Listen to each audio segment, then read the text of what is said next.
தாவேக அரசு பொறுப்பேற்ற பிறகு அரசு அதிகாரிகளின் பணியிட மாற்றங்கள் பேசுபொருளாகி வருகின்றன. அந்த வகையில் இதில் அதிகம் கவனம் பெற்றிருப்பவர் மூத்த IAS அதிகாரி ஜே ராதாகிருஷ்ணன். ஓய்வு பெற இன்னும் 3 மாதங்களே உள்ள நிலையில் அவருக்கு டம்மி போஸ்ட் வழங்கப்பட்டதாக சமூக வலைதளங்களில் பலரும் பதிவிடுவதை பார்க்க முடிகிறது. இதை முன்வைத்து தாவேக அரசை நோக்கி சில விமர்சனங்களையும் கேள்விகளையும் முன்வைக்கின்றனர். இதற்கு என்ன காரணம், யார் இந்த ராதாகிருஷ்ணன் பார்க்கலாம்.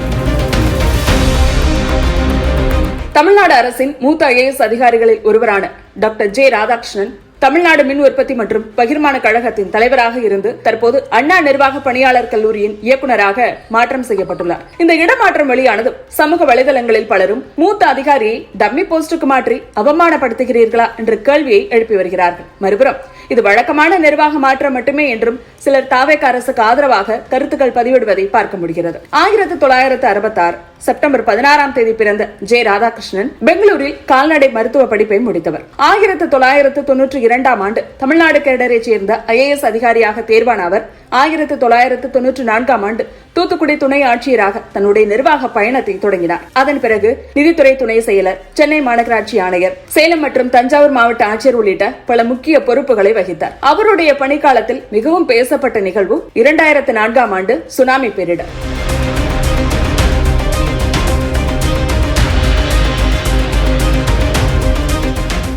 அப்போது தஞ்சாவூர் மாவட்ட ஆட்சியராக இருந்த அவர் மேற்கொண்ட நிவாரண பணிகள் பெரும் வரவேற்பை பெற்றன.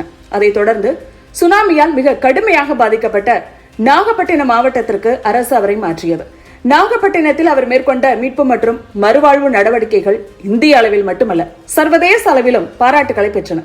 அப்போதைய அமெரிக்க முன்னாள் அதிபர் பில் கிளின்டனே அவருடைய பணியை பாராட்டியதாக சொல்லப்பட்டது. அதற்கு முன்பாக சேலம் மாவட்ட ஆட்சியராக இருந்த காலத்திலும் பெண் சிசு கொலைகளை தடுக்க அவர் மேற்கொண்ட நடவடிக்கைகள் பரவலாக பாராட்டுகளை பெற்றன. 2012ஆம் ஆண்டு முதல் பல்வேறு காலகட்டங்களில் தமிழ்நாடு அரசின் சுகாதாரத்துறை செயலாளராக பொறுப்பேற்றார். அப்போதைய முதலமைச்சர் ஜெயலலிதா அவரை அந்த பதவிக்கு நியமனம் செய்தார். தொடர்ந்து 7 ஆண்டுகளுக்கு மேலாக அதே துறையில் பணியாற்றிய சில அதிகாரிகளில் ராதாகிருஷ்ணனும் ஒருவர். 2021ஆம் ஆண்டு திமுக ஆட்சி அமைந்த போது பல அதிகாரிகள் இடமாற்றம் செய்யப்பட்டனர். அந்த வகையில் ராதாகிருஷ்ணனும் மாற்றம் செய்யப்படுவார் என்ற எதிர்பார்ப்பு இருந்த நிலையில் அது நடக்கவில்லை.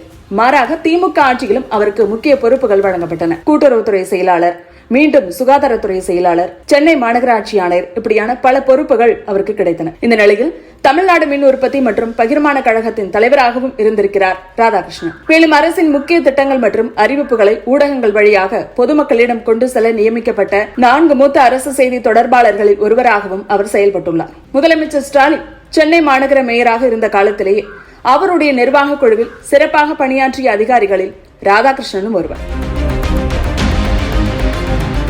சிங்கார சென்னை திட்டத்தின் ஆரம்ப கட்ட பணிகளிலும் அவருடைய பங்கு முக்கியமானதாக பார்க்கப்படுகிறது. இந்த நிலையில்தான் திமுக அதிமுக ஆட்சி காலகட்டங்களில் மிக முக்கியமான பொறுப்புகளையும் பணிகளையும் கவனித்த ராதாகிருஷ்ணன் தற்போது இடமாற்றம் செய்யப்பட்டுள்ளார்.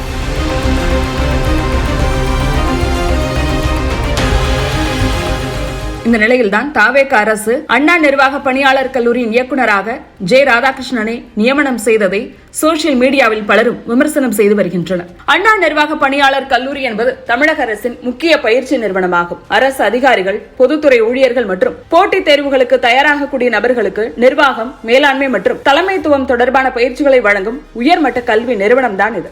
சென்னை பசுமை வழிச்சாலையில் இயங்கி வரும் இந்த நிறுவனத்தின் இயக்குநர் பதவியும் அரசின் முக்கிய நிர்வாக பொறுப்புகளில் ஒன்றாகவே பார்க்கப்படுகிறது. என்றாலும் ஓய்வு பெற இன்னும் 3 மாதங்களே இருக்கக்கூடிய நிலையில் மின்வாரிய தலைவர் போன்ற நிர்வாக அதிகாரம் கொண்ட பொறுப்பில் இருந்து இந்த பதவிக்கு மாற்றப்பட்டிருப்பதே தற்போது விவாதத்தை ஏற்படுத்தியுள்ளது. சமூக வலைதளங்களில் பலரும் இது தேவையற்ற இடமாற்றம் என்றும், சிலர் சர்வதேச அளவில் பாராட்டுகளை பெற்ற எந்த ஆட்சி வந்தாலும் மக்களுக்காக பணியாற்றிய அதிகாரியை இவ்வாறு மாற்றுவது வருத்தம் தருகிறது என்றும் தங்களுடைய கருத்துக்களை பதிவிட்டு வருவதை பார்க்க முடிகிறது. மேலும் அதிகார மையங்களுக்கு இடையிலான உள் அரசியலின் அடிப்படையில் மேற்கொள்ளப்படும் தண்டனைக்குரிய பணியிட மாற்றங்களுக்கு ஒரு எல்லை உண்டு.